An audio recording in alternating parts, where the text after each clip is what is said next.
बिस्मिल्लाहिर्रहमानिर्रहीम। अस्सलाम वालेकुम। आज 27 जून है और दिन है जुम्मे का। इस वक्त मैं मौजूद हूँ सुप्रीम कोर्ट ऑफ पाकिस्तान में और इस वक्त मखसूस नशस्तों का केस चल रहा है, वो भी आप लाइव देख रहे होंगे। लेकिन इस वक्त तक जो सूरत हाल हुई है उससे आपको अपडेट करते हैं। और एक चीज़ शुरू में मैं आपको अर्ज़ कर दूँ कि यहाँ पर एक ऐसा केस जो पाकिस्तान की तारीख के अगर 10 बड़े केसेस कहें तो उनमें से एक है। और ये केस तहरीक इंसाफ के लिए, इमरान खान के लिए अहम तरीन केसेस में से एक केस है। और इस वक्त यहाँ पे बिल्कुल पुरसकून माहौल है। यहाँ पे कैमरे मीडिया के 15 से 20 चैनलों के लगे हुए हैं, सोशल मीडिया के 30-40 लोग मौजूद हैं मुख्तलिफ जगहों पे। लेकिन तहरीक इंसाफ जो है उसके 10 MNAs भी कमरा अदालत में नहीं पहुँच सके। और कुछ ने कहा कि शायद वो असम्बली में कोई बजट के ऊपर प्रोटेस्ट कर रहे हैं। भाई अगर बजट के ऊपर, पहली बात मुझे नहीं पता कि इस वक्त इजलास जारी भी है नहीं, मेरा नहीं ख्याल जारी होगा। चलें अगर जारी भी हो बजट के ऊपर तो आप कल भी एहतजाज कर सकते हैं, आप परसों भी कर सकते हैं। लेकिन सुप्रीम कोर्ट में ये जो टाइम चल रहा है ये आखिरी टाइम है। आज ही फैसला आने के चांसेस हैं, आज ही फैसला महफूज होने के चांसेस हैं। लेकिन तहरीक इंसाफ के MNAs नहीं आए, सेनेटर्स नहीं आए, PTI की क़यादत नहीं आई, PTI के वकला नहीं आए। वजह यह है कि आपको पता है कि वो शेख रशीद साहब कहा करते थे कि मुनव्वर ज़रीफ की एक फ़िल्म है, उसमें एक डायलॉग था कि मैनू आँखें लगने का शौक है। और PTI की इस वक्त जो क़यादत है, इनके जो MNAs हैं, इसलिए मैं इनको कहता हूँ कि ये PTI की लेला क़यादत है। इसलिए मैं कहता हूँ कि PTI के ये जो अरकान असम्बली हैं इमरान खान के नाम पे वोट लेकर, और सबसे बड़ी इमरान खान की कमज़ोरी भी यही बन गई है कि इमरान खान के नाम पे जिनको वोट पड़ा है वो अब ऐसी कोई चीज़ करने को तैयार नहीं है जिससे उनकी सीट जा सके, जिससे वो डिस्क्वालीफाई हो सकें। तो वो बड़े ताबेदार हैं यहाँ पे, जो अब तक मैं और भी शायद कुछ नाम हो, एंड में सारे नाम बता दूंगा, लेकिन मेन जो नजर आए वो शाहिद खटक, आदिल बाज़ई और साहबजादा हामिद रजा नजर आए। इसके अलावा PTI के MNAs और मरकज़ी क़यादत कमल जोसेफ, क्योंकि वो उनका केस है, वो भी मौजूद हैं। लेकिन जिस बड़ी तादाद में PTI के MNAs को आना चाहिए था, वकला को आना चाहिए था, यहाँ के प्रेस कॉन्फ्रेंसेस करनी चाहिए थी, शोर मचाना चाहिए था, नैरेटिव बनाना चाहिए था, आवाम को बताना चाहिए था, शोर मचाना चाहिए था, लेकिन PTI ऐसा नहीं कर रही। बाकी सुप्रीम कोर्ट की सूरत हाल आपके सामने है कि सुप्रीम कोर्ट ऑफ पाकिस्तान की छुट्टियाँ हो चुकी हैं। छुट्टियों के बावजूद 11 जजेस ये केस सुन रहे थे और उन 11 जजेस में से भी एक जज रिक्यूज़ कर गए हैं, अब 10 रह गए हैं। और अदालती छुट्टियों में मैंने नहीं देखा कि कभी आम साइलिन का case justice Aminuddin Khan, justice Mohammad Ali Mazhar, justice Hasan Azhar Rizvi, ये सारे बैठ के कभी अदालती छुट्टियों में जमाल खान मंदोखेल, मुस्तरद हिलाली, ये बैठ के और कभी अदालती छुट्टियों में इस तरह से लंबी लंबी समातें कर रहे हों, जो वो इस वक्त नून लीग और पीपल्स पार्टी को PTI से सीटें छीन कर देने का केस जो है वो सुन रहे हैं। उसके अलावा आज जुमे का दिन है, 1 बजे जुमे की नमाज होती है सुप्रीम कोर्ट में, उससे कुछ मिनट पहले तक जजेस सुकून से बैठ के समात करते रहे और उसके बाद 2 बजे दोबारा आके बैठ गए हैं। और इतनी ज़्यादा ये बिल्कुल उसी तरह से है जैसे काजी फाइज जैसा जो एक घटिया इंसान था, मकरूह, नीच, गलीज, खबीस इंसान था, जिसने पाकिस्तान को तबाह और बर्बाद किया और पाकिस्तान की बुनियादी खोखली की, जिसने पाकिस्तान की पीठ में वो छुरा घोंपा कि कई दहाइयों तक पाकिस्तान उस सतह पे नहीं आ सकता जिस सतह पे पाकिस्तान था। और इसमें काजी के यारों का बड़ा किरदार है। और आज उसी तरह का काजी ने भी हफ्ते के दिन रात 11 बजे जाके फैसला सुनाया था बल्ले वाला, और आज उसी का तसलसल है। काजी फाइज़ के जानशीन आज ये केस बैठे जुमे के दिन, जुमे के बाद भी सुन रहे हैं और वजूहात आपको पता है। बल्कि जमाल खान मंदोखेल साहब वो आज खुद बोल पड़े कि मैं अपनी माँ की फातिहा छोड़कर आ गया हूँ। कभी आप इमेजिन कर सकते हैं कि ये केस क्यों इतना इंपॉर्टेंट है मंदोखेल साहब के लिए? भाई कौन सी ऐसी पाकिस्तान रुका हुआ है इस केस की वजह से? ये केस आपने पहले लगाया नहीं जब तक कोर्ट पैकिंग नहीं हो गई। और यही वजह है कि आज हामिद खान साहब के साथ जो अब झड़प भी हुई जजेस की, मैं कल की कुछ चीज़ें आपको पहले मुख्तसर बता दूंगा, आज की मुख्तसर बता दूंगा, बाद में डिटेल बात करेंगे क्योंकि अंदर पोस्टरिंग भी अभी चल रही है। लेकिन आज जस्टिस जो सलाउद्दीन पंवर हैं वो रिक्यूज़ कर गए हैं। उसके बाद बेंच टूट गया और बेंच टूटने के बावजूद नामुकम्मल बेंच के साथ ये समाअत की जा रही है। पहले तो लॉजिक और बयान की गई, आज वो लॉजिक भी नहीं रही। वो लॉजिक क्या थी? देखें, पहले ये बना 13 रुकनी बेंच। पहले तो इसके ऊपर एतराज़ ये था कि ये वो बेंच है जो जिसमें से अक्सरियत जजेस वो थे जिन्होंने वो केस मेन सुना ही नहीं था। उन जजेस में से जिन्होंने वो 13 रुकनी बेंच था, उनमें से जो जज इस बेंच में मौजूद थे उनमें अमीनुद्दीन खान साहब थे, जमाल खान मंदोखेल साहब थे, नईम अख्तर अफगान साहब थे, और साथ चौथी जज साहिबा जस्टिस आयशा मलिक साहिबा थी। ये 4 जज उनमें से थे। और उसके अलावा बाकी जो जजेस थे वो ऐसे जजेस थे जिन्होंने मखसूस नशस्तों का केस पहले सुना ही नहीं था। अच्छा, रिव्यू क्या होता है, नज़रसानी क्या होती है? नज़रसानी का मतलब ये होता है कि आप सेम जजेस के सामने आते हैं जिन्होंने फैसला किया होता है, आप उनको आकर कहते हैं कि सर आपने जो फैसला किया है उसमें एक नज़र और डाल लीजिए, एक बार और उसको देख लीजिए, हमें लगता है कि आपके फैसले में कुछ गलतियाँ हैं, क्योंकि वो डिटेल्ड सुन चुके होते हैं और नज़रसानी होती है, एक और नज़र डालनी होती है, एक बार और देखना होता है, तो उनके लिए आसानी होती है। लेकिन यहाँ तो इस बेंच में ऐसे जज बिठाए गए जिन्होंने वो केस सुना ही नहीं था। मसलन उनमें से कौन कौन थे, और वो नए जज 6-7 तो वो जज हैं जो 7 जज इस बेंच में ऐसे थे, 7-8 जज जो पहली बार इस बेंच में बैठ रहे थे और जिनका जो है वो जिन्होंने पहले केस सुना हुआ नहीं था, और फिर 6 जज वो थे, 5-6 जज तो वो थे जो इसके बाद आए, जो 26वीं तरमीम के बाद आए। तो ये सारी सूरत हाल है। आज असल में कल जब उन्होंने हामिद खान साहब ने कहा था कि कोर्ट पैकिंग की गई और कोर्ट पैकिंग के बाद हुकूमत अपनी मर्जी के जज लाई, अपनी मर्जी के जजों को आईनी बेंच में बिठाया और आईनी बेंच में उनको बिठाने के बाद ये केस लगाया गया। और आखिर में कल जो टाइमलाइन बताई थी हामिद खान साहब ने, उन्होंने कहा था कि आखिरी जो जज सुप्रीम कोर्ट में लाया गया वो जस्टिस अली बाकर नजफी है। अली बाकर नजफी को लाया गया सुप्रीम कोर्ट, और लाने के बाद अली बाकर नजफी को आईनी बेंच में शामिल करवाया गया और आईनी बेंच में हुकूमत ने, नून लीग पीपल्स पार्टी ने और जस्टिस जाहिया खान ने, इन्होंने जो जुडिशल कमीशन का इजलास बुलाया उसमें जस्टिस अली बाकर नजफी को आईनी बेंच में शामिल किया गया और उनको आईनी बेंच में शामिल करने के बाद ये केस जो है वो लगाया गया।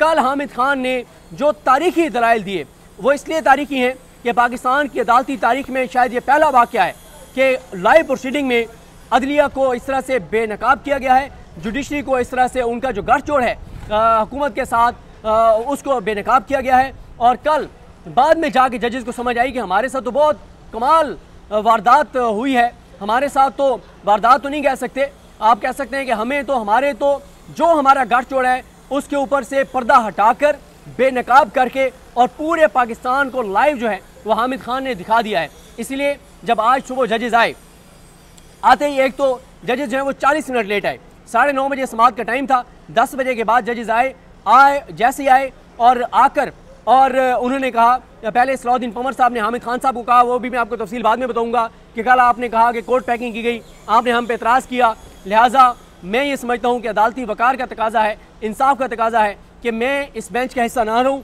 और मैं रिक्यूज़ करता हूँ, मैं बेंच से अलग होता हूँ। और बेंच टूट गया। अब एक बात ये याद रखें, अच्छा शुरू में एक चीज़ आपको अर्ज़ कर दूँ कि हो सकता है जब ये वीडियो आप देख रहे हो तब तक फैसला महफूज हो चुका हो, शॉर्ट ऑर्डर भी आ चुका हो, कोई वही नहीं है। जिस तेज़ी से, जिस मौसम स्पीड पे जजेस चल रहे हैं ये आज फैसला आ सकता है। अच्छा अब मैं आपको बताता हूँ सलाउद्दीन पंवर साहब के बारे में।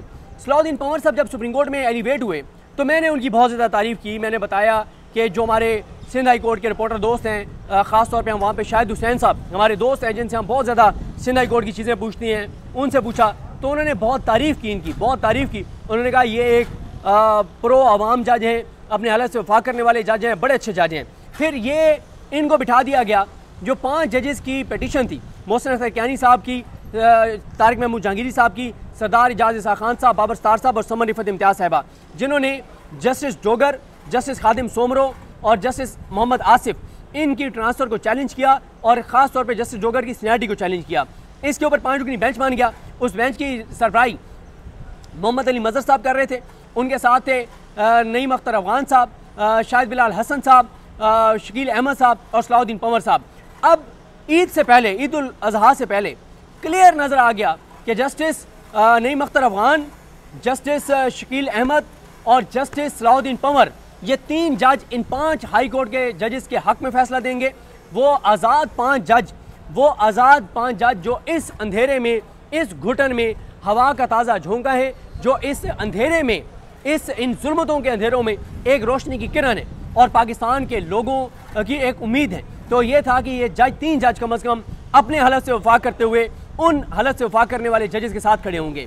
फिर ईद उल अज़हा की छुट्टियाँ हो गई और छुट्टियों के बाद हमारे कोर्ट रिपोर्टर्स जो सीनियर्स हैं, दोस्त हैं, वसीम मलिक का आपने ट्वीट देखा होगा, उन्होंने ये कहना शुरू कर दिया कि यार सलाउद्दीन पंवर साहब ना ईद के बाद खासे तब्दील नज़र आते हैं।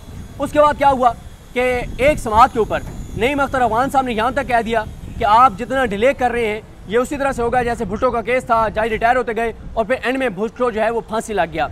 उन्होंने दबे अल्फाज में ये कहा कि आप जितनी ताख़ीर कर रहे हैं, वकीलों को कहा जजेस पे दबाव बहुत ज़्यादा आ रहा है और कोई जज टूट जाएगा। और वही हुआ, जब फैसला आया तो वो सलाउद्दीन पंवर साहब जिनकी बहुत अच्छी रेपुटेशन थी, वो सलाउद्दीन पंवर साहब हुकूमत के हक में चले गए, 5 जजों की पिटीशन मुस्तरद कर दी और सबको एक धचका लगा कि एक आज़ाद जज, और मैंने ये कहा था कि सलाउद्दीन पंवर साहब जो हैं ये केस मखसूस नशिस्तों वाला नहीं, वो जो जजेस वाला था वो या ये केस, इनमें जो इनका फैसला होगा वो इनके अगले 6 साल करियर जो सुप्रीम कोर्ट में इनका है, इन्होंने अगस्त 2031 में रिटायर होने, तो मैंने कहा था कि ये 6 साल का फैसला हो जाएगा कि ये अपने हलफ के साथ खड़े होंगे या इस निज़ाम के साथ खड़े होंगे, इस लाकानूनियत के साथ खड़े होंगे, इस बर्बरियत के साथ खड़े होंगे और इस निज़ाम के साथ खड़े होंगे।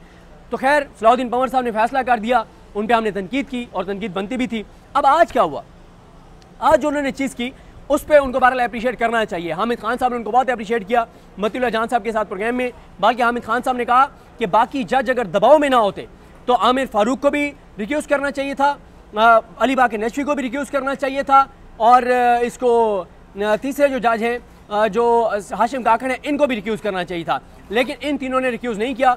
आज सलाउद्दीन पंवर साहब इस बेंच से अलग हो गए, बैंक टूट गया। अब होना ये चाहिए था, होता यह है कि जब बैंक टूटता है बैंक दोबारा बनता है, दोबारा से हियरिंग स्टार्ट होती है, लेकिन जजेस उठ कर गए, 10 मिनट का कह कर गए, 35-40 मिनट बाद आए और फिर आकर उन्होंने कहा कि जनाब अब हम 10 जज जो है वो बैठ के इस केस की समाअत करेंगे। अच्छा, ये पहले 13 रुकनी बेंच था, इस 13 रुकनी बेंच में होना तो ये चाहिए था कि वही बेंच सुनता, सिवाय काजी फाइज़ा के 12 जज सुप्रीम कोर्ट में मौजूद हैं, काजी फाइज़ा की जगह एक जज ऐड हो जाता और समाअत कर लेते, लेकिन ऐसा नहीं हुआ।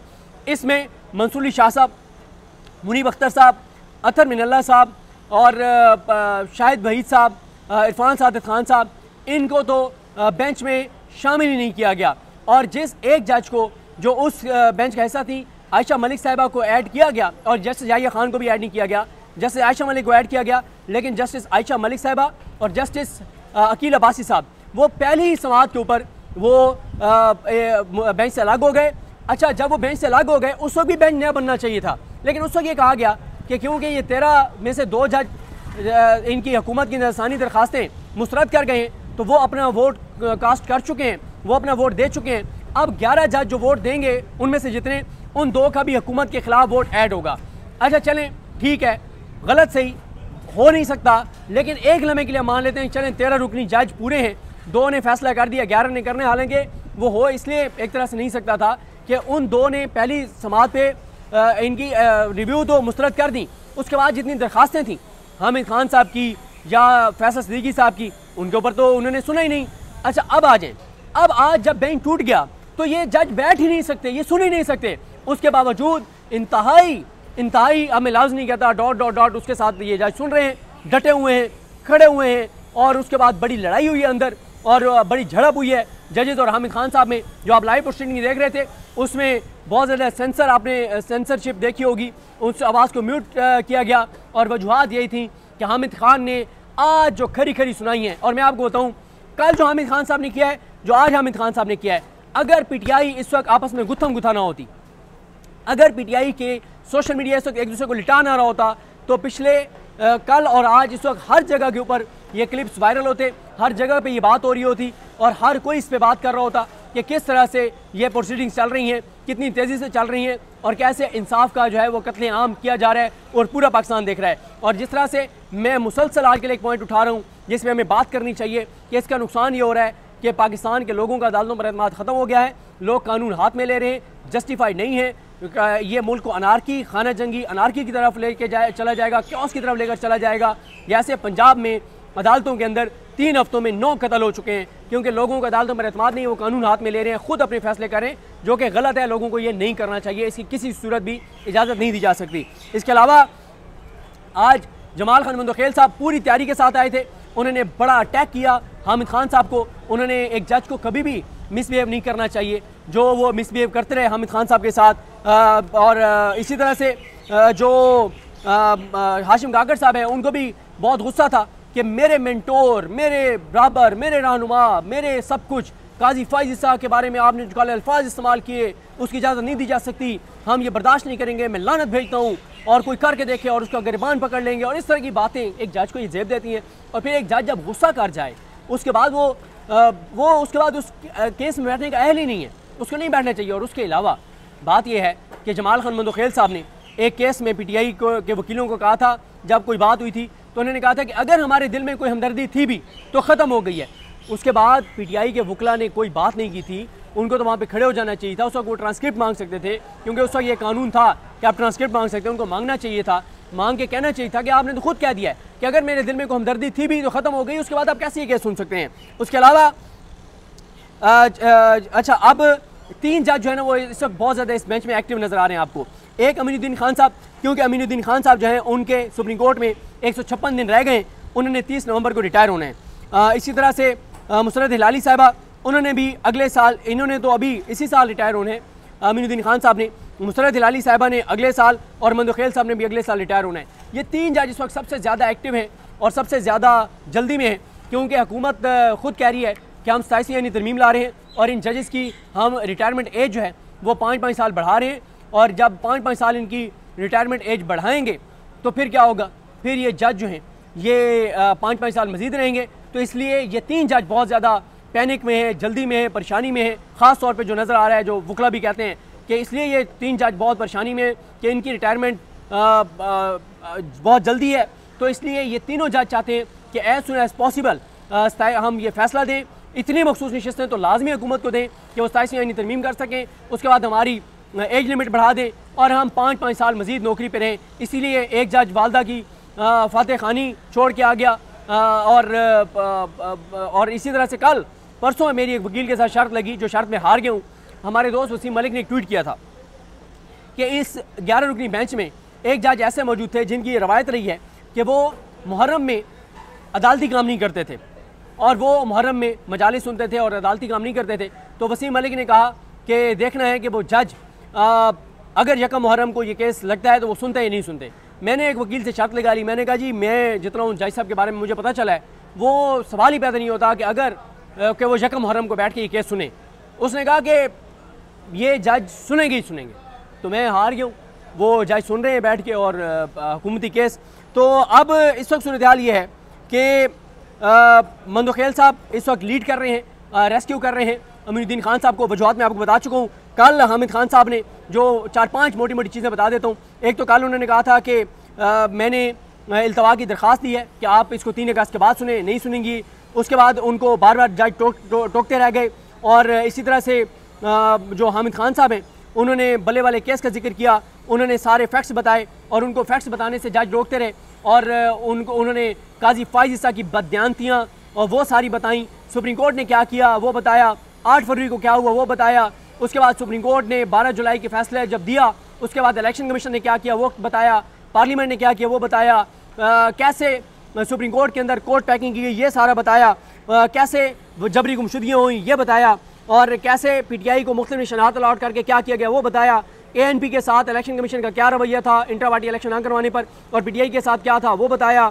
और इसी तरह से उन्होंने बताया कि किस तरह से फॉर्म 47 की असम्बली बनाई गई ये बताया, कैसे फॉर्म 45 और फॉर्म 47 तब्दील किए गए वो बताया, आरओस के बारे से बताया, ख्वाजा आसिफ 27,000 वोटों से हारे वो बताया, ये 17,000 वोटों से जीत गए थे ये जो हैं सलमान कराची साहब वो बताया, 45 साल बाद एग्जैक्टिव से आरओस लिए गए वो बताया।